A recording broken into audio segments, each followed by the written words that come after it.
Yeah. There you go. Yes. Now we Good afternoon. I'm now going to call the Wednesday, January 11th, 2023 Norfolk County Commissioners meeting into session. On Thursday, March 12th, 2020, Governor Charles Baker issued an order suspending certain provisions of the open meeting law, General Law, Chapter 30A, Section 20. That order was effective immediately and until it is rescinded or the state of emergency is terminated. On July 17, 2022, by action of the legislature, that order was extended until March 31st, 2023. Good afternoon. We are alive and on Zoom, so we have a hybrid meeting here. I'm going to ask everyone to stand and join me in saluting the flag. pledge allegiance to the flag of the United States of America and to the republic for which it stands, one nation, under God, indivisible, with liberty and justice for all. Thank you. We're in a regular meeting here today. With us is John Wallace, our business manager, Norfolk Aggie, and Sam Edwards, CIO. Evans. Evans. What do they call him? What do I call you, Sam? You got it right? Sam Evans. Good enough. Yeah, I got it. Okay. Thank you very much. Call to order. This meeting is called to order. Call the roll. Commissioner Stady, I'm present, sir. Commissioner Collins, Present. Commissioner Shea. We have a full board today. Thank you. Number 3, minutes of the open session meeting of January 4th, 2023 for approval. They're in your packet. Right, Mr. Chairman, I Yes. just found a tiny, I'm sure it's a typo, but at the very end on the last page, Yes. I'm sorry, what heck, it had what Commissioner Stady said, if I caught it, but I think it's missing the letter F. I could give it to you real quick, if I can find it. There's something about, Commissioner Stady asked if, The other counties. right above, I'm sorry. It asked for an update. I meant it should be for an update. For, F should be in. That's all. Like the third sentence, update on legislation. So I Okay. say, I'd move amended, with that one letter inserted, the rest look fine. Second. Motion made and seconded to accept the minutes as amended. All in favor? Aye. It is a vote. Thank you. Next is appointments. We have none. Next is public comment session. Every week on our meeting minutes, we carry the public comment as a regular agenda item. Commissioner, Director Cronin, do you have anybody that you know as who reached out to you for public comment? We were contacted by our facilities department that new clerk, magistrate in Rentham District Court, Ms. Pamela Gauthier Fernandez, I believe, might want to join us via Zoom today to make introduction. She's recently been appointed by the governor. I don't currently see her on the Zoom, but you may want to call to see if she's available now. Right. Maybe she'll come in shortly and you could recognize her. I gave a profile to each of the commissioners so they can be familiar with the newest clerk magistrate in Norfolk County. That's great. Right. Okay, we do have a copy of the bio with us. Is Pamela Fernandez out there with us? Okay, we'll change Keep the, an eye on it. we'll keep an eye on. If she does come on, we'll reach out to her and have her comments. Okay, thank you. Number 6, old business. Director Cronin, do you have any old business? No, sir. I have none. Number 7, personnel matters for consideration. We have a number of them. All of them, I believe, are at the agricultural school, so we'll go through them. One is an adjustment. Well, they're all adjustments, I guess. I think they are, Mr. Chairman, I think all of them except maybe one are salary adjustment. So if you want, with the board's permission, I can make one motion for salary adjustment and then read the names Sure. as printed. Would that be in order? Sure. I think it's one person for retirement. All right, so I'll move at the Norfolk County Agricultural High School. My motion would be for notice of salary adjustment for the following individuals as presented this day. Sean Crowley of Dracut, Mass. John Collins of Foxborough, Mass. Marguerite Cameron of Rockland, Mass. Jessica White of Weymouth, Mass. Elise O'Ware of Auburndale, Mass. Lily Walsh of Westwood, Mass. Elizabeth Scalers of West Boylston. Evan McClellan of Walpole. Emily Honeyfeld of Situate. Michaela Giuliomo of Franklin. That one. Leah Gray of Whitman. Erica Golkowski of Canton, Nolan Doyle of Dedham, Emma Conway of Weymouth, Jennifer Aldridge of Watertown, and Kathleen Tempesta of Waltham, Mass. All those individuals are either student workers or substitutes, cafeteria workers, and again, salary adjustments as printed and presented this date with the effective date. Shoot, 123. yeah, but there's, There's Well, one, the first one was. The first one was an assistant. right, Mr. Crowley is, Our assistant principal, yeah. right, That's Mr. fine. Crowley is effective 7/1/22. Right. The rest appear to be 1/1/23. Yep, they are, all are, okay. So moved, Second. And the lion's share of them were all student workers. right. Motion made and seconded on the agricultural school adjustments. All in favor? Aye. Two Aye. in the maintenance department. No, one more, Mr. Chairman, I'm sorry. I'm So sorry. it's okay. Notice Lisa Garrett. retirement of Lisa Garrett of Walpole as a day instructor effective 1/26/23. Second. Motion Congratulations. made and seconded. I have a question. John, when we lose a full-time teacher, I assume Lisa Garrett's a full-time teacher. Yes, sir. Yeah. Did you replace her administrator? Yeah, we do. We've already hired, we already extended. I think, offer, is that had the it one you accepted. asked us about last week on the training? Could we hold over a little bit for training or did some? No, that must have been something else. Okay, We- okay. We offered and got accepted. So She's we gonna can start. expect that she's gonna be replaced. Yes, yeah, you Okay. should see that shortly. Right. On the retirement of Lisa Garrett of Walpole, Mass. Congratulations to Lisa. Motion made and seconded. All in favor? Aye. Aye. On maintenance, Mr. Chairman, notice resignation of Joseph McDonough of Bridgewater, Mass. Custodian second shift effective date 12/22/22. So Second. moved. Motion made and seconded on the resignation of Joseph Gunner of Bridgewater, Mass. Custodian second shift. All in favor? Aye. Good luck. to And Joseph. last one, notice of appointment of John G. O'Connor of Middleborough, Mass. as custodian second shift, replacing William Spader for the rate stated effective 1/17/23. So moved. Second. Motion made and seconded to appoint John G. O'Connor of Middleborough, Mass. as custodian second shift. Placing William Spader. Effective 1/17. All in favor? Aye. It is a vote. Actually, one more under family medical leave. We don't divulge the employee's name. Right. How do you, do we need a motion for that or? Yeah, that's what we Is have that- been taking motions. I think Okay. we've done two or three. and they- So I'll devise something, Mr. Chairman, with your permission, notice of a family medical leave approval by the county commissioners for the individual and as of this date. What's so? As the footnote indicates, as is in accordance with. Okay, thank you.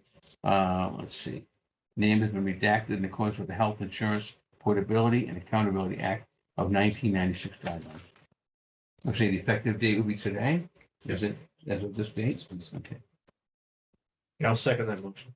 Motion made and seconded to approve family medical leave for the January. All in favor? Aye. Thank you. 8, payroll and expense warrants for approval. Yeah. All right, Mr. Chairman, move the following. We have 5. 23-28 payroll of the county, the amount of $140,435.25. So moved. Second. Motion made and seconded. All in favor? Aye. It is a vote. Next, Next one, 23-28, parentheses 14, payroll of the school, the amount of $339,859.18. So moved. Second. motion made and seconded. All in favor? Aye. It is a vote. Third, 23-07A, expense of the school, $57,995.27. So moved. Motion made and seconded. All in favor? Aye. It is a vote. Next, 23-07, expense of the school, $10,355.88. So moved. Second. Motion made and seconded. All in favor? Aye. It is a vote. And last one, 01-0203, expense of the county, the amount of $141,650.19. So moved. Second. Motion made and seconded. All in favor? Aye. It is a vote. That completes the That warrant. concludes Mr. Chairman. Payroll and expense warrants. Thank you. Okay. Number 9, report on American Rescue Plan Act of 2021. Thank you, Mr. Chairman. Briefly, the multi-county group met virtually this week, our monthly meeting. Learned a lot about what our other counties are doing currently with their programs. They're modifying in some cases, the distribution of funds, the eligibility of certain categories. I think I mentioned Plymouth is now looking into utilizing a revenue loss category, which they previously had just not allowed. And they're doing that now. Bristol is picking up steam. They've got quite a lot of activity in their portal. One of the things that I wanted to publicly announce and also make the commission is aware of is that I stress to my peers that I am going to begin growing my concern that we are running out of time on the ARPA grant to expend these funds to the various communities against these programs. As the commissioners know, all funds need to be obligated by December 31st, 2024. The contracts that we had Mintz Levin draft for each of the communities that they signed indicates that they must have their own obligations in place by June 30th, 2024, which is now less than 18 months away. And the purpose behind doing that was to allow each county the opportunity to examine available funds that may not have been awarded or obligated to each community by then, so that we could redistribute them to eligible communities in the county to optimize the total grant. So I think I have some agreement with my peers that they understand the urgency now is to really affirmatively look at communities that have not yet applied or have not been heard from. And as you know, we have an ARPA coordinator, Mr. Galvin. Prior to this multi-county call, Mr. Buckley and I and Mr. Galvin had a conversation about being more direct with the communities that have not yet applied. We've already made one pass at them about a month and a half ago. We're now going to pivot towards more active communication. One community, which is one of the largest in Norfolk County that is scheduled to receive money, Brookline, after our advisory board meeting last week, Vice Chairwoman Dr. Beth Childs and I spoke. She's going to set up a meeting with the new town administrator in Brookline for us to connect with them and express our support, help with them to move the amount of money that they have yet to apply for. And as I think the commissioners may know, in Brookline's case, they formed a very robust citizens ARPA review committee and solicited quite a lot of interest in programs that I know are onerous to manage. And I think that might be one of the reasons we haven't seen too many applications coming their way. So there are some challenges. The other area that I wanted to let the commissioners know about in conversations with Mr. Galvin was he had reached out to various partners in other counties, including Barnstable. We had a Zoom call with them last week about the various elderly programs that they conduct in Barnstable County. One of the things that we learned is that as we envision perhaps using county ARPA money towards elderly programs, there's not a common thread of coordination between councils on aging and downstream needs of elders in any given county. Barnstable spoke at length and in detail about all the various groups, but they tend to operate as silos. So the challenge will be to identify in Norfolk County areas where elderly needs for federal relief under this program might be eligible that isn't already being attended to by the various cities and towns. I want to draw the attention to the commissioners that to date, the amount of money that was distributed against the grant applications has not included any grant monies for elderly program. So that's an area that we're trying to find some traction in. Mr. Galvin has a meeting with Treasurer Bellotti, I believe he said next week. Treasurer Bellotti had previously expressed an interest in joining with us on a program similarly to support elderly needs. Those areas included digital divide, transportation, mental health, and economically disadvantaged elderly housing. So those are the areas that if there's programmatic need, we'll bring forth an application shortly. But overall, another excellent meeting. We will see and talk with them next month. In terms of ARPA, I'm going to jump to the next item. Can we couple both of them, Mr. Chairman? Reporting American Rescue Plan Act and then opera warrants for approval. Go ahead. This afternoon, you do not have any applications before you. There are two that are ready. I have to do some more work on the Medfield application. That's for a playground. And then there's a Weymouth application, which is quite sizable. It's, I believe, $900,000, and it's reimbursement of pandemic-related test kits. Those expenses will be before you likely next week. And in the meantime, we'll reach out to the respective jurisdictions to see if there's any representation interest to come before you folks as you consider the award next week. So nothing this So we're week. going to hear from Weymouth. Oh, well, That Weymouth's first one. we're gonna add Yes, this Weymouth Yeah. first. yes. We will I ask. got a call a couple weeks ago that was coming. Well, that's good All right, because they're good. number 3 size-wise. Could we do this through you, Mr. Chairman? I think it would help me at least. Could we have the part-time opera coordinator together with Bill and Mr. Cronin, put together a list now of who has not applied and maybe put them on the hook and say, when do you anticipate filing? That would help us. It would put the pressure. I mean, we need to now, like you said, there's several towns I know of, top of my head, that have not filed anything yet. And when I even reach out to some of the local officials, I get the same thing. We're going to, it's in the work.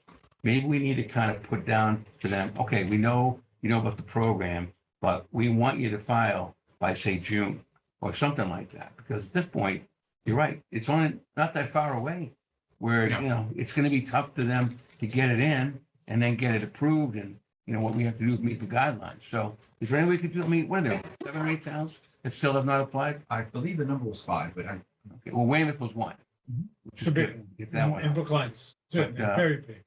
Have you got anything from Sharon? No. There's one on top of my Randolph or head. Avon. That's top of my head.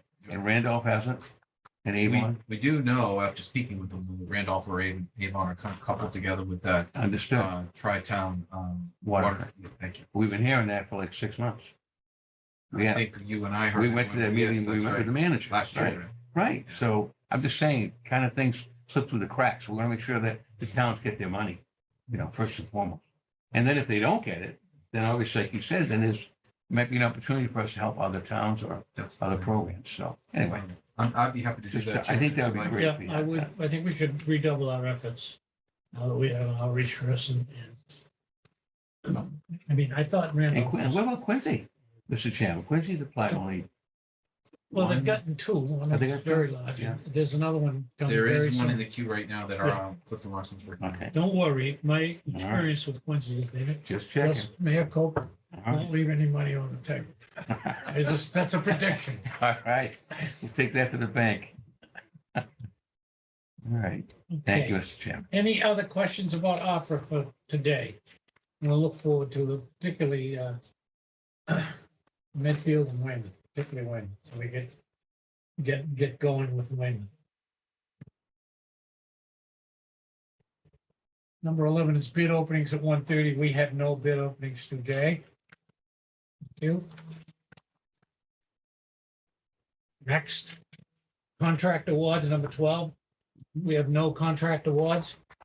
Number 13, the November trial balance for your approval is in your packet, if you want to take a look. It's dated 1/11/30/22. I'm looking at it, so the avenue of 116 million. This is ready to go. Joe has forwarded this to us. Yes, sir. Assistant Treasurer, Gloria. There's, I don't know if Bill can put up the trial balance. If he has it, if he doesn't, that's okay. I can speak extemporaneous. The particular trial balance is starting to show a little bit of a pattern that I think we've expected, which is the softening of some revenue collections.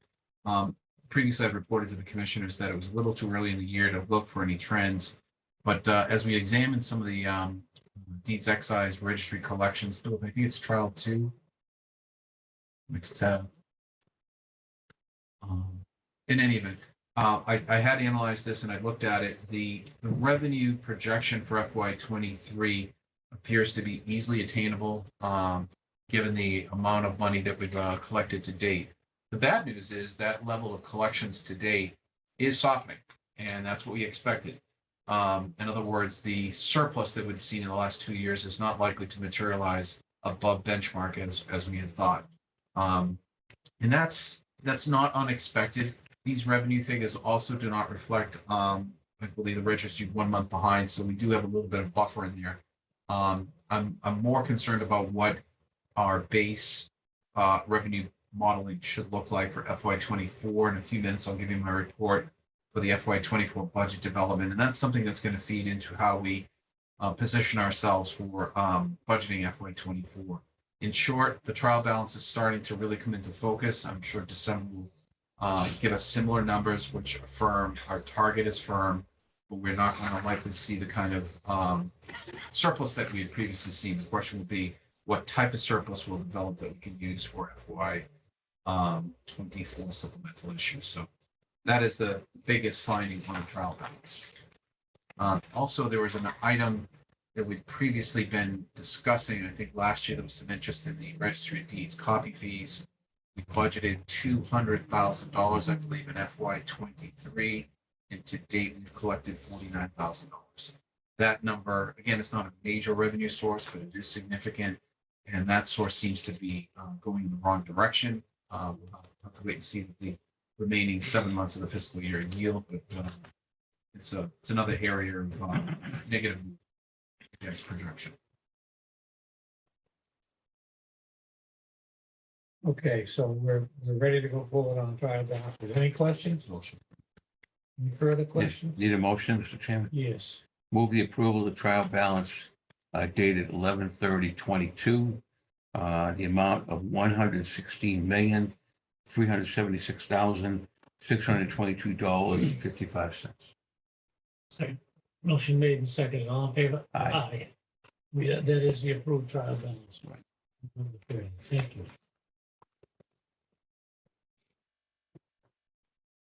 Legislative update from Assistant County Director Buckley. I think there's 1 or 2 copies of some legislation in our packet here. Go ahead, Bill Buckley. Thank you through you, Mr. Chair. As we discussed last week, the new legislative session has begun. The new legislature has been sworn in, as they were last week.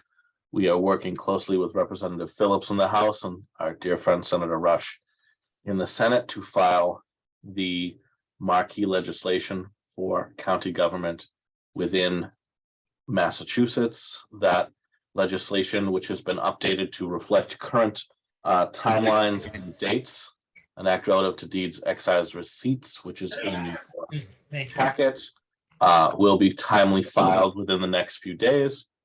I spoke to Treasurer O'Brien. We once again have the bet to see who can get more individual legislators to sign on to this legislation. There was some disagreement on who in the other counties, Barnstable and Bristol, who will get credit for delivering them. But all in good fun, we have every reason to believe that the preponderance of Norfolk County legislators who co-sponsored this bill last year will do so again. We're kind of looking at the folks we didn't get to in the previous session. There were only a few, and there are a number of new legislators, 1 in Norfolk County, actually 2 with pieces of their districts in Norfolk County, but as well as there's new people in Barnstable and Bristol as well, and we're helping those units of county government get the contacts for their new reps as well. So everything's on track. I have a exciting meeting with Rush's staff tomorrow, staff to staff. They have all, in my previous life, worked with me at the State House as staffers, so the relationship is very collaborative. I do have before you a very simple form letter. What we're looking at is, in the future, as the bill moves towards its hearing date, we will probably produce 1 letter from all 4 counties with all commissioners on it. But as it is right now, as we do our initial sweep of outreach to legislators, it's good to have not only the bill and a 1-page, but just a formal letter asking for your support from you to them. I think the best play, not to talk out of school, is for me to do the initial sweep, staff to staff, to make sure people who sponsored in the past get on, and then we can flag for the commission individual legislators who may be new or may have not co-sponsored in the past, for you to utilize your relationships with them professionally as elected officials to entice them. The bill co-sponsorship deadline, I believe, is the 20th this year. We will make that, but there's more. The bill filing deadline, rather, is the 20th of this month, but the co-sponsorship deadline is a little more fluid. There's a little long there. That window is longer, so we have more bites at the apple in a greater amount of time, just to continue to have productive dialogues. So with that, if you have any edits of the letter, it's pretty straightforward. I think we'll move quickly through this process in the next 10 days or so. Mr. Chairman. Thank you. Any questions? Yeah, Mr. Chairman. if I may. Commissioner Stady. Great, through you, Mr. Chairman, to Billy. Good job, Billy, on the letter and the effort. Any idea of timetables at this point or too soon? Like we all know they schedule hearings and it gets moved around, but any idea you can provide us on that? I think there's a couple of questions as to when the Speaker and Senate President will announce chairmanships. Obviously, this legislation went to the Committee on Revenue, which is chaired by Norfolk County's Representative Cusack. I believe he may be the chairman again. It's unclear. So what happens is these bills get House docket numbers. They go to the clerk, and the clerk, much like the sorter in a United States Post Office, decides this is a revenue bill, and assigns them to committees. So that process will take about a month or so.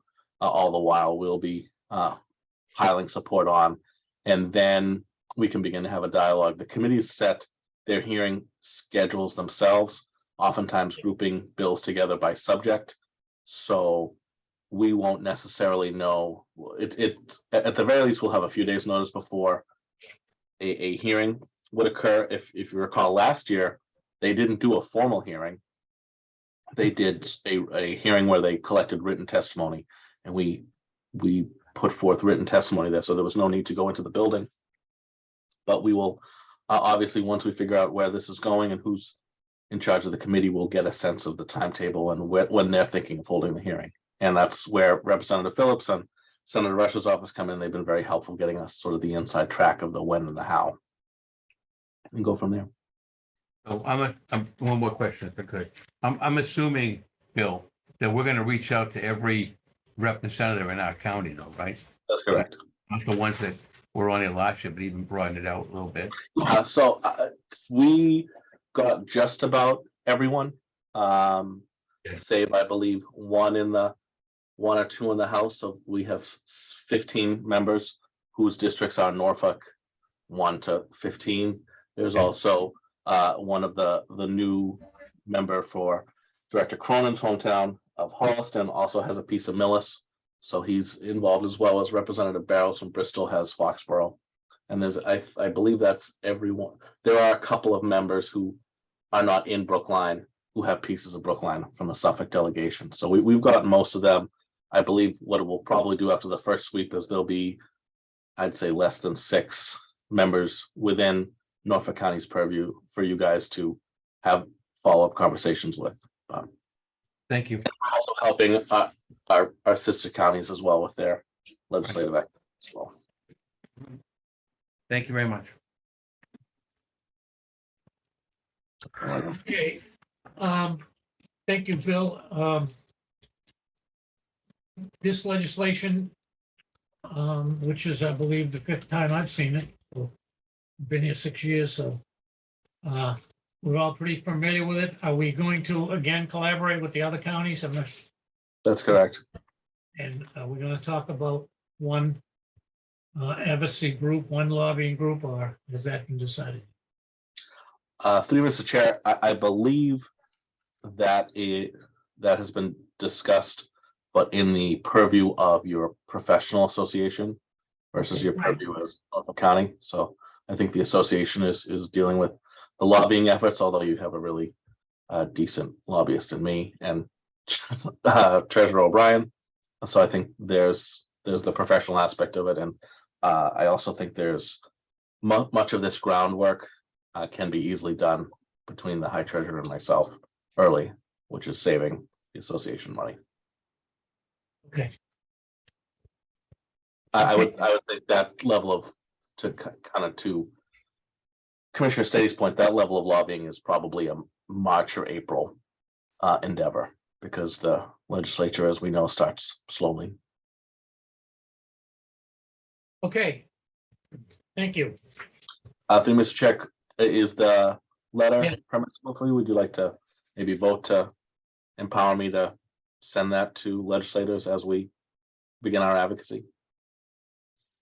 I like the letter. I think it's adequate for now. I want to ask my colleagues to okay it so we can get it out of here in a timely way. Yeah, I'm fine. Yeah. Okay, Sure. all right. Yeah.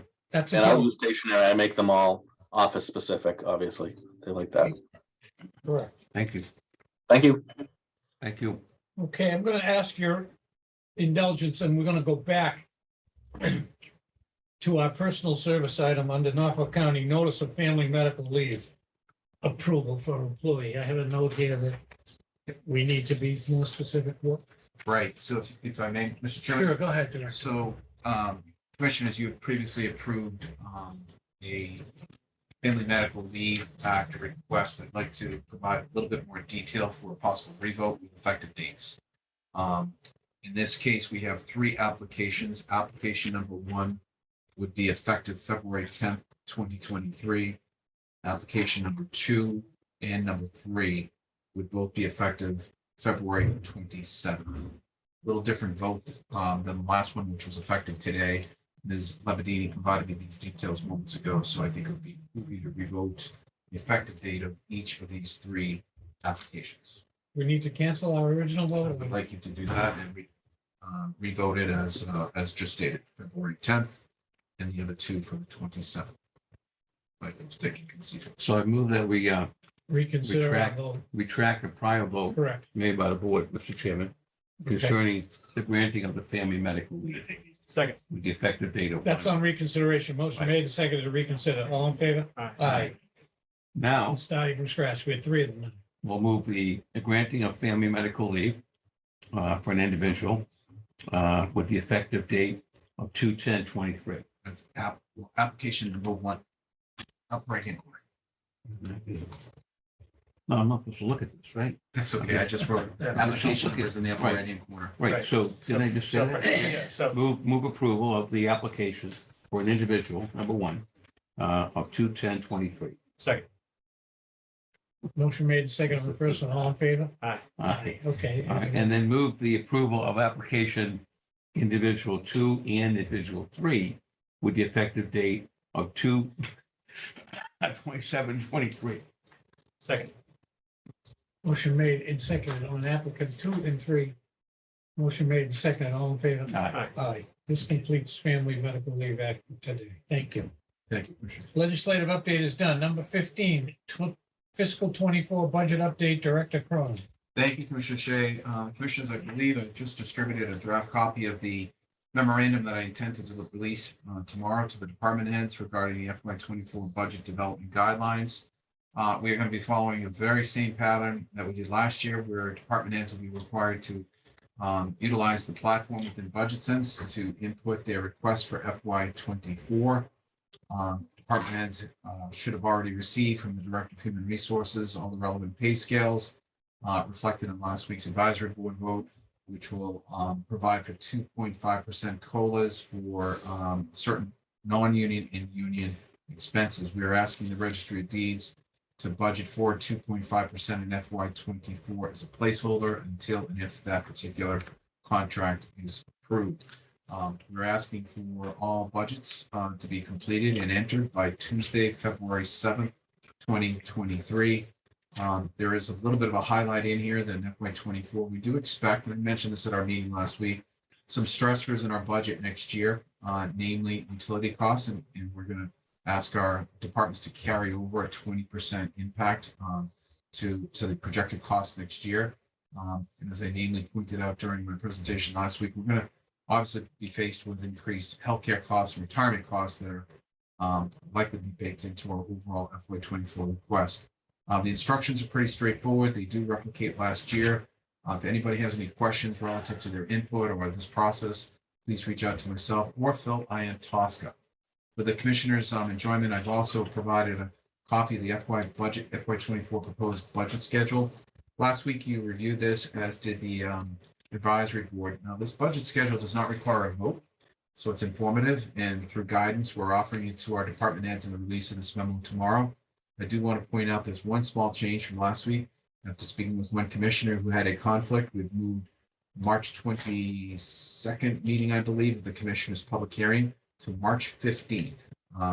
So as you are customarily aware, beginning late February into March, virtually every week, we'll have some level of public hearing, public discussion, and ultimately votes on this upcoming budget process, which will also include a buildup for our FY 24 capital.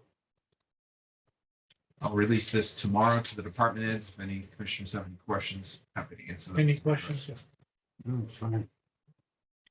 So it says, if I could, I'm sorry, Mr. Chairman, this says March 15, public hearing, this is March 22nd. Is that, That's oh, the public hearing notice, advisory okay, board. right, okay, got it, all set, thank you. Thank you. Mike mentioned, based on our last week's meeting with our advisory board, their members of their advisory board finance committee will be sitting in on our sessions. That's correct? right. As they did. Any Last and year. all. Yep. Everybody. I Okay, found that useful to gather. I think so. It may have helped us last year. We seem to keep to the calendar as much as possible. And hopefully we can do it again. I'll ask Bill to make sure they're posted for each of these meetings against the schedule. Please do. That's all. Thank you, sir. Number 16, report of the county director. Thank you, Mr. Chairman. Just a few items. Staff should have received a notice from the Human Resources Director that the state Ethics Commission has sent out its notice for submitting your compliance with the state ethics rules. So just place the email. I believe the deadline is May 23rd, if I'm not mistaken. If I anyone believe it's has, changed too. There's some new stuff in there, so we're required to go back and. yeah, the guidelines do draw out all those updates. Okay. If individuals listening have not received that, please contact Michelle Labadini directly. Otherwise, you should have received it yesterday in your inbox. That includes the commissioners. So if anybody has any questions on state ethics filings, let us know. I haven't seen it, but I can check. Okay. So we're required to take it every year anyway, right? That's right. I heard the content has changed. That's all. I was talking to another town and they mentioned it last week. The commission should be informed that I'm currently underway scheduling mid-year performance evaluations for all the department heads. Those will carry on through the end of January. And our CIO, Sam Evans, is working with his staff to develop an email system for all Norfolk County employees. As the commissioners may know, there are certain pockets of employees throughout Norfolk County that for one reason or another do not have assigned emails to their individuals. We're going to maintain that every Norfolk County employee has an email address.